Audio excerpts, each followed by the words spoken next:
আসসালামু আলাইকুম। তো আজকের খেলাটা আপনারা সবাই দেখছেন আমি আশা করি।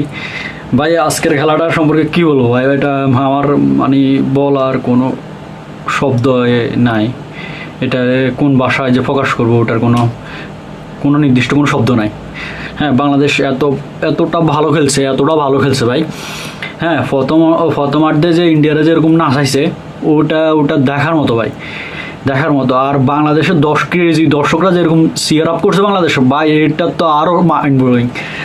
আর আসলে আমাদের গোলকিপারকে তো আমরা আসলে হ্যাঁ অভিনন্দন অবশ্যই জানানো দরকার, ও তার কাছে আমরা অনেক কৃতজ্ঞ। আমরা এরকম একটা মোমেন্ট উপহার দেওয়ার জন্য আমি মনে করি এর থেকে ভালো একটা ম্যাচ আমরা আমরা আর কি বলতে পারি। এটার সম্পর্কে বলার মতো ভাষা আগে খুঁজতে হবে, শব্দগুলোকে আগে খুঁজে নিয়ে বলা শুরু করতে হবে, নাহলে তো বলার কোনো ভাষাই নেই ভাই।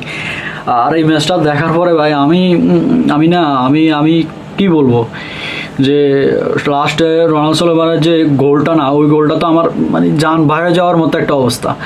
হ্যাঁ, তো বাইসাব তো আমি মনে করি এই গোল, আমি আশা করি আপনাদের সবার এই বাংলাদেশের টিমটাকে অ্যাপ্রিসিয়েট করা দরকার, অভিনন্দন জানানো দরকার। আমি মন থেকে অভিনন্দন জানাই তাদের যে খেলার যে ডেডিকেশনটা, তারা যে একটা শ্রম দিয়ে খেলছে, ওটাই সবচেয়ে বড় আমার কাছে যে তারা যে মানে হার্ডলি খেলছে না, ইন্ডিয়াকে কোনো ফাত্তাই দেয় নাই, ঠিক আছে, কিন্তু অনেকগুলো গোল ফিনিশিংয়ের পর্যায়ে মিস করছে। এইটা খুবই দুঃখজনক ছিল এই সময়, আমার খুবই খারাপ লাগছিল। কিন্তু ভালোই খেলছে, এত ভালো খেলা এক্সপেকটেশনের উপর, আমার এক্সপেকটেশনের উপর ডবল খেলছে ওরা।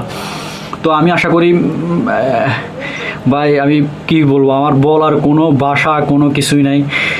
আর আমি আশা করি আপনারা ম্যাচটা এনজয় করছেন। আমি এতটুকু বলবো, আমার আর অনুভূতির বলা কিছু নাই। আমি এখন নিজে খুশি থাকবো ভাই, ফ্যান বেস লয়ে আমি কথা বলবো। আশা করি আপনারা সবাই এই ম্যাচটা এনজয় করছেন।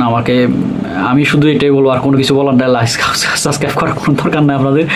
আমি শুধু আমার মনের কথা প্রকাশ করার জন্য ইউটিউবে ভিডিওটা পোস্ট করতেছি। Thank you.